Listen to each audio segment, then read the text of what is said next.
The Templars allowed themselves to be viewed as uninterested in protecting the most sacred possessions of the Christian world. A church council had decided that the only way to fight an effective war against Islam was to have a unified force of its own. The council proposed merging the fighting orders, but the orders refused. The Teutonic Knights of Germany and Prussia returned to Marienburg. The Knights of St. John moved to Malta. The Templars moved to Cyprus. 10. Although the Templar Order had abandoned Acre, it would not abandon its own possessions. To an outsider, the Templars seemed to be on a crusade, only to protect their enormous wealth. In a watershed event that would become known as the Epperstone Affair, a knight who pledged half his wife's estate to enter the order died. When the order came to claim the murdered member's property, his widow refused to leave. Templars were sent to evict the widow, and they had to literally drag the woman from her home. As she clung to the doorpost of her house, the knights chopped off her fingers. Even before public media, this was a media event, so compelling that it reached the ears of King Edward I. When he heard about the treatment of the widow, he interceded to restore her property. Not yet comprehending the concept of public relations, the Templars would go so far it went to piracy. A merry and a short life, as to kill the widow's son Ferrari Veng 11, and seize the property after his death. Set against a backdrop of military losses, the transgressions of the order were becoming too much to defend. In 1306 a new pope, Clement V, was elected. Before becoming the pope he was Bertrand de Got, the Archbishop of Bordeaux. His elevation to the highest rank in the church was engineered by his brother Berard, who was the Archbishop of Lyon. In June 1305, when the kings of France, England, and Naples had representatives bickering over who should be the next pope, the choice came down to the least objectionable person. 12. Bertrand de Got had achieved that distinction. The French king certainly did not object to de Got, and to the dismay of the Italians, he never left France. He was considered weak and ineffective, and the Italians believed that, in establishing his papacy at Avignon, he gave proof that he was simply a puppet of the King of France. The new pope was in an awkward position. On the one hand, he was related on his mother's side to Bertrand de Blanchefort, a Templar Grand Master.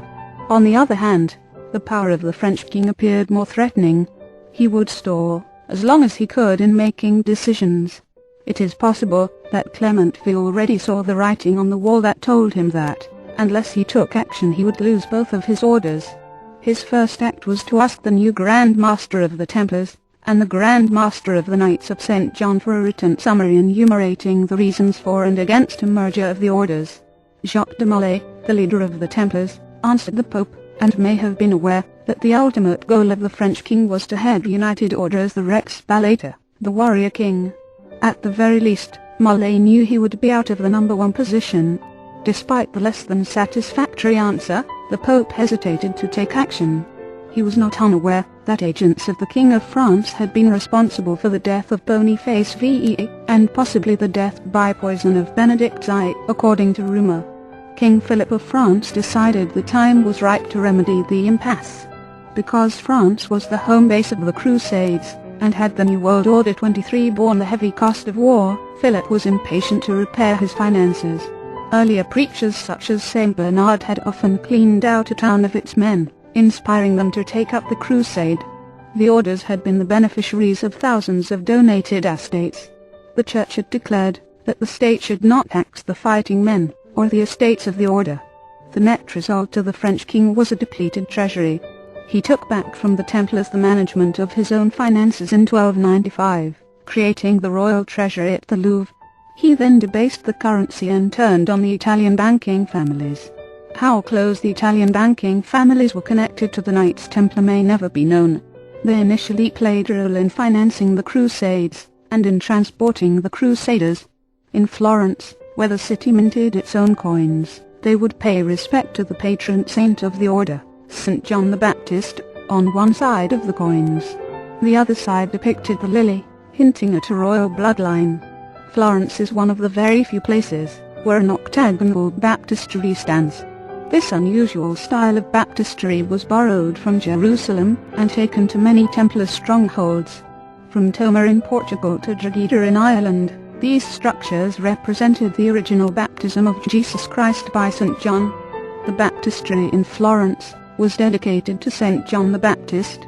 After maneuvers against the Lombards, Philip the Fair would prove himself to be anything but fair when it came to replenishing his treasury. He forced the Jews out of France in an attempt to seize their property and restore his wealth. But the Jews hadn't been as prosperous as he thought, and the move accomplished little. Philip was deeply in debt and mostly to the Templar Bank. What better way to fix the situation than to seize that bank? On October 13, 1307, Philip's forces descended on all the Templar preceptories in France. The Pope was dismayed. Technically, only he had jurisdiction over the Templars. But Philip's forces threatened the Pope, so he quickly went along with the king. Philip would soon be dismayed as well. Templar spies had gotten wind of the impending arrests. Having commanded a large fighting force, a large navy, and a large merchant 24 piracy, a merry and a short-lived fleet, and having possessed the world's largest bank, through which they were close to aristocrats and clerics around Europe, the Templars had intelligence operations that were certainly superior to those of the French king. Jacques de Molay called in the orders books, and had them burned. Many knights went underground. And perhaps most significantly, the treasure held in Paris, the second most desired possession of King Philip, vanished. The combination of the missing treasure, the burned books, and the meek surrender of the Templars is intriguing. If the Templars understood that arrest was imminent, why didn't they all flee or prepare to fight back? The only explanation is that the order believed that Philip's target was strictly monetary, and that once deprived of the Templar Bank, his suppression of the order would be short-lived. If this conclusion is correct, then the members of the order who stayed behind were simply unprepared for the incredible horrors to which the arrested knights would be subjected. Under torture that included the rack, the strappado, and the burning of fat smeared feet, the Templars confessed to anything.